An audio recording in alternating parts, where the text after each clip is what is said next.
নমস্কার। আহ, শুভ অপরাহ্ন। এই মুহূর্তে আলিপুর আবহাওয়া দপ্তরের আবহাওয়ার আপডেট আপনাদেরকে জানাবো। আগামী কয়েকদিন কেমন থাকবে আবহাওয়া, এবং সামনেই রয়েছে বসন্ত উৎসব। তাই বসন্ত উৎসবের দিন কেমন থাকবে আবহাওয়া, অর্থাৎ সব মিলিয়ে আগামী সপ্তাহ জুড়ে কি থাকতে পারে আবহাওয়া, তার একটা আগাম পূর্বাভাস আবহাওয়া দপ্তর যা দিচ্ছে। এবং কেন কিভাবে এই আবহাওয়ার পরিবর্তন হবে। ইতিমধ্যেই আজ সকালে একটা আবহাওয়ার পরিবর্তন অনেকেই দেখেছেন যারা কলকাতায় রয়েছেন, একটা হালকা হাওয়া দিয়েছে, বেশ শীতল হাওয়া। এবং রাতের যে উষ্ণতা, সেই উষ্ণতাটা অনেকটাই সকালের দিকে অর্থাৎ ভোরের দিকে এবং সকালের বেশ কিছুক্ষণ সেই মনোরম পরিবেশ, একটা শীতল হাওয়া, শীতের আমেজ, একটা হালকা মনোরম পরিবেশ বজায় ছিল। আগামী দুদিনেও খুব বেশি যে তাপমাত্রার পরিবর্তন হবে এমনটা নয়, তবে এই সকালের যে শীতের আমেজ সেটা বা যে মনোরম পরিবেশ, সেই পরিবেশটা খুব বেশিক্ষণ থাকবে এমনটা নয়। কিন্তু তারপর কেমন থাকবে আবহাওয়া বসন্তে, উৎসবে, বসন্ত উৎসব, বসন্ত মাস, বসন্ত উৎসব, অর্থাৎ আগামী সপ্তাহের শুক্রবার কেমন থাকবে আবহাওয়া জানাবো। যারা এসছেন এর মধ্যে রতন মজুমদার, সম্রাট ওয়াহিদ, একটু যদি জানান যে আমার আওয়াজটা পরিষ্কার শোনা যাচ্ছে কিনা। আমি বিশ্বজিৎ রয়েছি আপনাদের সঙ্গে। আপনারা দেখছেন নিউজ 18 ডিজিটাল। নিউজ 18 বাংলার ফেসবুক পেজ লাইভে নিউজ 18 ডিজিটালে আপনাদের স্বাগত। আবহাওয়ার ইভিনিং আপডেট নিয়ে, আফটারনুন আপডেট আবহাওয়ার, এবং এই যে আবহাওয়ার আপডেট, তাতে আবহাওয়া দপ্তর জানাচ্ছে যে আগামী সপ্তাহে কিন্তু দহন জ্বালায় পুড়তে হবে বাংলাকে। কারণ আগামী সপ্তাহে 10ই মার্চ এবং তার পরবর্তী সময়ে ক্রমশ তাপমাত্রা বাড়বে। 10ই মার্চ সোমবার মূলত শুষ্ক আবহাওয়া থাকবে। উত্তরবঙ্গে বৃষ্টি তার আগে হবে, আবার তারপরেও বৃষ্টি হবে, কিন্তু দক্ষিণবঙ্গে এই মুহূর্তে বৃষ্টির কোনো সম্ভাবনা নেই। এবং যেটুকু রয়েছে সেটা হচ্ছে তাপমাত্রা ক্রমশ বাড়বে।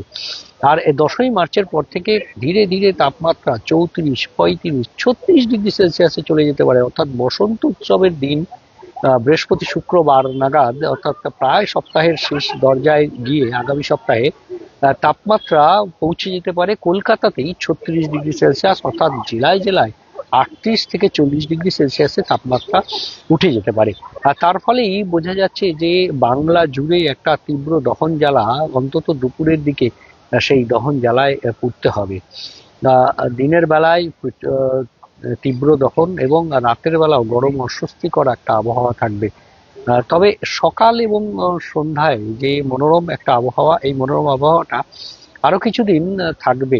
তাপমাত্রা এই সপ্তাহে তো বটেই, এই বসন্তের যে পরিবেশ, সেই পরিবেশটা এ সপ্তাহে অবশ্যই উপভোগ করার মতো। কিন্তু আগামী সপ্তাহে 10ই মার্চ থেকে তাপমাত্রা বাড়তে শুরু করবে। উত্তরবঙ্গের ক্ষেত্রে আজ বৃষ্টির সম্ভাবনা নেই। আগামীকাল শুক্রবার থেকে রবিবার পর্যন্ত বৃষ্টির সম্ভাবনা রয়েছে। শুক্রবার 3 জেলা দার্জিলিং, জলপাইগুড়ি এবং কালিম্পং, এই 3 জেলায়, এবং শনিবার 4 জেলাতে বজ্রবিদ্যুৎ সহ বৃষ্টি এবং বজ্রপাতের আশঙ্কা রয়েছে, দার্জিলিং, জলপাইগুড়ি, আলিপুরদুয়ার এবং কালিম্পং। অন্যদিকে সোমবার বিরতি, তারপর আবার মঙ্গলবার থেকে বৃহস্পতিবার আবারও বৃষ্টির সম্ভাবনা দার্জিলিং সহ ওপরের 3-4 জেলাতে। দক্ষিণবঙ্গে কিন্তু আবহাওয়ার তাপমাত্রার তারতম্য ছাড়া বৃষ্টির কোনো সম্ভাবনা নেই। মোটের উপর শুষ্ক আবহাওয়া এবং তাপমাত্রার ওঠানামা, অর্থাৎ তাপমাত্রা যে পরিমাণ কমেছে, অর্থাৎ প্রায় 20-30 ডিগ্রি সেলসিয়াসে নেমে গেছে বৃহস্পতিবার সকালবেলা 20 ডিগ্রি সেলসিয়াস, এবং সর্বোচ্চ তাপমাত্রা 30 ডিগ্রি সেলসিয়াস আশেপাশে থাকবে। আগামীকাল তাপমাত্রা কিছুটা বাড়বে, তবে খুব বেশি বাড়বে আগামী শুক্র শনিবারের মধ্যে, খুব বেশিটা বাড়বে এমনটা নয়। কারণ সকাল সন্ধ্যে মনোরম আবহাওয়া একটা থাকবে কিছুক্ষণের জন্য, অর্থাৎ আজ যতটা ছিল ততটা না থাকলেও কিছুটা মনোরম পরিবেশ বজায় থাকবে। রবিবার থেকে আবহাওয়ার এই পরিবর্তন শুরু হবে, এবং পরপর সোমবার, মঙ্গলবার, বুধবার, বৃহস্পতিবার, একেবারে শুক্রবার তাপমাত্রা অনেকটাই বেড়ে যাবে। শুক্রবারে 36 ডিগ্রি সেলসিয়াস তাপমাত্রা, আর সেই তাপমাত্রায় তীব্র দহন জ্বালাতেই বসন্ত উৎসবের আগমন। এবার আপাতত এই সম্ভাবনার কথাই লং টার্ম যে ফোরকাস্ট, তাতে বোঝা যাচ্ছে। তবে 4-5 দিন আগে বসন্ত উৎসবে ঠিক কেমন থাকবে আবহাওয়া, বিস্তারিত জানাবো। নজর রাখবেন সেদিকে, নজর থাকুক আপনাদের নিউজ 18 ডিজিটালের সব খবর সঠিকভাবে সবার আগে। ধন্যবাদ।